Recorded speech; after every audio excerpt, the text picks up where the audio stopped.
Good morning, beautiful people. Welcome to my channel. Since there is so many case studies already published using Amatyakaraka, Atmakaraka, now second lord, sixth lord, 10th lord, and so on, all the case studies are coming towards you, helping you to ground what is you, as in what is your personality, your Panchanga, and how does it tie into what you will do in the world. Essentially, that's all career is, folks. Don't make a big thing out of it. Doesn't matter what your HR department or your friends or your families or your boss tells you. Career, or whatever you call career, is what you do in the world. It may be anything from arts, fine arts, yoga teacher, gym teacher, anything, music, arts, dance, so on and so forth. But there is a misconception. People don't take this Tithi, the thing called the Tithi, very seriously. So I'm going to be doing now a series which I'm going to expand more on the concept of Tithi and what it means. So here's the introduction. If you've already seen this, skip this part and go to the next one. Okay. This is introduction. It will be common to all the particular podcasts. What is Tithi? Tithi is determined by the angle between the sun and moon in your natal chart. It remains fixed for life. It doesn't depend what period of life you are in, from birth to death. Each Tithi is in the range of 12 degrees. Like you can see the table over there. Okay. So it goes from 0 to 12 Pratipada, Dvitiya is 12 to 24 and so on in intervals of 12 degrees of angle. Number 2, Tithi represents your emotional body, hence requires you to pay great deal of attention even before you go into the study of horoscope, divisional charts and so on. There are a total of 15 Tithis, one set for the waxing half cycle of the moon, which is the Shukla, going from new moon to full moon. Shukla means white in Sanskrit. Second half of Tithis is going from full moon back to new moon, which is prefixed by Krishna or black. It's given Krishna because he was dark in color.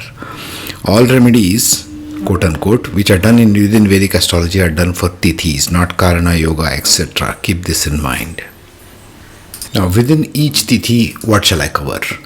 What will be covered are these 8 points. Element of the Tithi and the deity. The ruling deity is the main thing there. You got to understand the energy of the deity. You can do more research. Now there is GPT and all the rest of it. Psychic abilities, number 2. What are your psychic abilities? What are your real superpowers? Each one, there is one, okay? Each one has a superpower. We're just uncovering what that is for each Tithi. Number 3, how to enhance them. Number 4, what to be wary of. There are always pluses and minuses. This is a realm of duality, so everything will have a plus and a minus. We'll see that. 5, the personality traits of it, how it actualizes in your personality. And the life lessons, what you should be learning from that for this lifetime. The remedy for it. We'll see the remedy part also. And last, we'll see the differences between the Shukla part and the Krishna part of every Tithi. For example, there is Pratipada 0 to 12, and there's in the Shukla part, in the Krishna Paksha part, there's Pratipada from 180 to 168, the minus 12, right? The full moon going towards new moon. That's the separation. Okay. So we will see all of this. Let us begin. Before we get into the Tithi, I just wanted to add a note here. If you want to find out your Tithi with your horoscope as well as Muhurta, what the current Tithi is of this particular day, any given day, download the Jyotish app. I have included the logo of the icon of this particular app in the presentation above. It's a blue box with a white kind of flame. It's free app. It has no attachments to it. Don't worry, you can use it for life. Some benevolent soul has made this. Use this and then study more about the Tithis from this channel, from ChatGPT, from Google, wherever you want. But understand the Tithi is extremely important. It is like the operating manual of your life. Okay. Now let's get into the study of the Tithi itself. Now let's take the 8th Tithi of Ashtami. Ashtami means 8 in Sanskrit. So who are the ones born under this Tithi? When the angular distance or the angle between the sun and moon in your natal chart is 96 degrees to 84 degrees, you are born under the Tithi of Ashtami. She looks mighty pissed off, isn't it? The goddess with a fire in her hand and Trishul or the trident in another. That shows the warrior class again, something like your Shashti class, but this is a feminine form.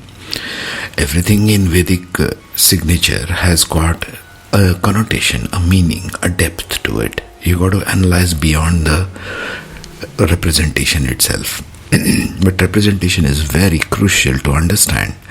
It's a feminine form of fierce warrior goddess energy who doesn't take crap sitting down. Okay, fierce devotion and elemental mastery is her signature. Element and deity is ether, the Vasus, the elemental deities. So she's got a lot of power over elements, and she takes her battle to the world with that kind of energy. So she can perceive things which are beyond the visible. Ether is far beyond the visible. It's the substratum of existence. So these people have psychic ability of both being courageous and deeply devoted. They can sense the Devic Shaktis. Okay, Shaktis as in the feminine form.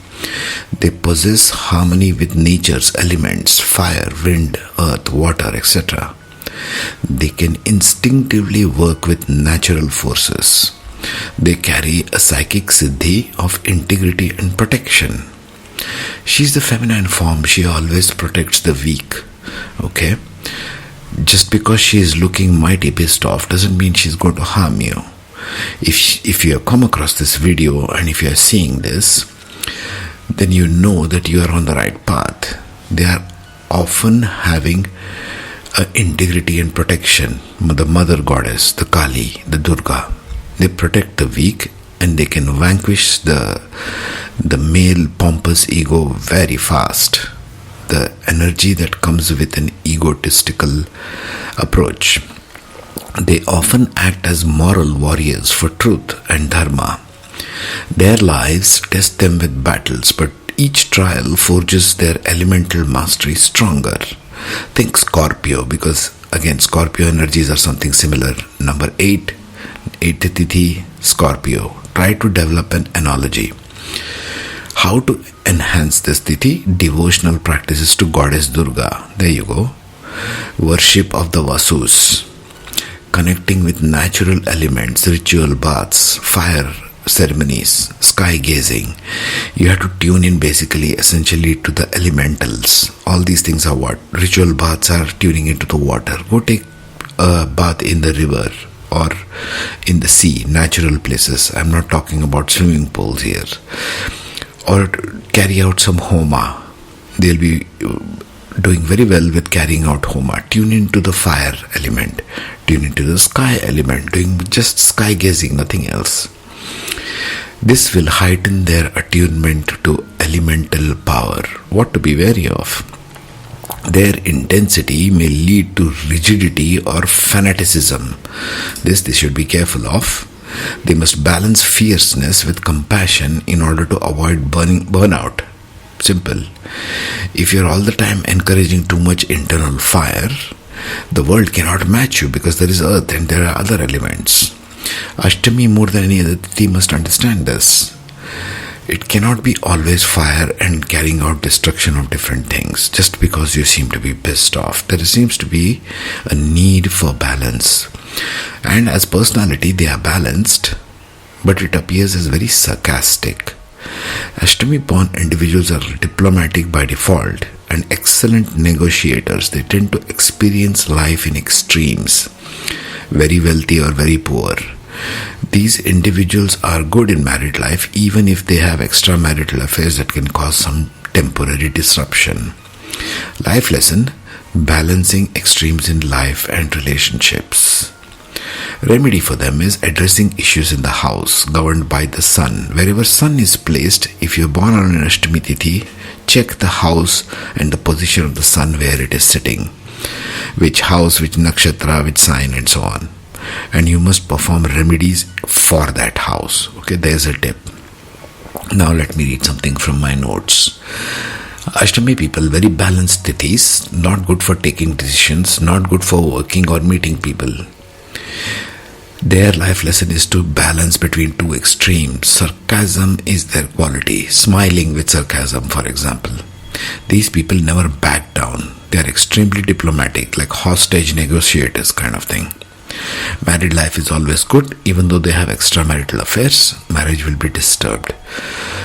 Tithi that creates balance but no emotional body. The disbalances in their life they suffer are in extremes. Very good kids or very bad kids, very rich, very poor. So they learn from basically extremities of life. This is a problem for them. Traveling is good for this Tithi and will lead to balance of energies. So you have to take care. Wherever sun is placed, if you are born on Ashtami Tithi, check the position of the sun in the chart. That house has a problem. So remedies like fasting plus the lord of the house related remedies is good for them to create that balance once again. Now let us see the difference between Krishna and Shukla parts of this Tithi. So what's the difference between the Shukla part and the Krishna part for this lovely Tithi? Shukla part is going outward towards fierce devotion and elemental mastery. They are the elemental mastery people, especially if you have lots of planets, let's say, in Scorpio for an Aries rising, or in the 8th in general, and then you're born on Ashtami, think that you might have a lot of these esoteric, spiritual, finely tuned soul energy towards elemental mastery. You must focus more on this then. So it's not just taking the 8th house, you must see the Tithi first. The tone is one of victorious and being protective. The inclination, the psychic inclination is they are fierce devotees and guardians of truth. They have a deep connection with elemental forces. Fire, water, air and earth. They can channel them instinctively. This is the beauty of having an ether, because the instinct is really strong. If you have Scorpio or 12th house, 8th house or 12th house active planets, lots of them, and your Tithi is Ashtami, think this carefully. Their Siddhi is elemental attunement, mastery over natural forces through devotion. They can call upon Durga, for example, Durga or Kali, the feminine fierce forces of existence that can change the elemental attributes very powerfully. Control over elements, something like Panchami. Function. What would enhance this? Durga worship, goddess Durga, who is the one shown here, I think. But it's like a strange version of Durga that is shown here. You can look up the other pictures of Durga. Martial training, protection vows, courageous acts. These can help this. Ashtami people will understand what I mean here. They want to defend the weak. They are masters of elements and they channel nature's elemental energies. On the Krishna side, it is divine grace and inner transformation. Although it is ether and vasus, it is in their hidden mystical form here. Also sacred to Krishna. Krishna was born on Krishna Ashtami. Release-oriented, mystical and transformative. These individuals inherit devotional magnetism, often blending playfulness with deep wisdom like Lord Krishna. They have psychic gift of charm and grace, inspiring devotion in others and turning challenges into a divine play. Aside here, in Vedic astrology or in Vedangas, you might say, the creation is looked upon as Leela, as a divine play. So they would do well by celebrating Krishna, tune into Krishna. Janmashtami is Krishna's birth, celebrated in India. Austerities of different kinds, yoga of different kinds, pranayama of different kinds, tuning into the elementals. Midnight vigils, because this is goddess energy of the absolute void, Kali. So you have to do night-based kind of rituals, mantra practices. Recite Sahasranama, Lalita Sahasranama, for example. I'm a big fan of Lalita Sahasranama, as you can see. Transforms through grace, uplifts through devotion, and balances karma with joy. This is a more joyful one, isn't it? Krishna Ashtami compared to the Shukla Ashtami. Later we shall see the next one, Navami. And meanwhile, take care, be safe, and share these videos, comment on these videos if you find something in your chart. Take care.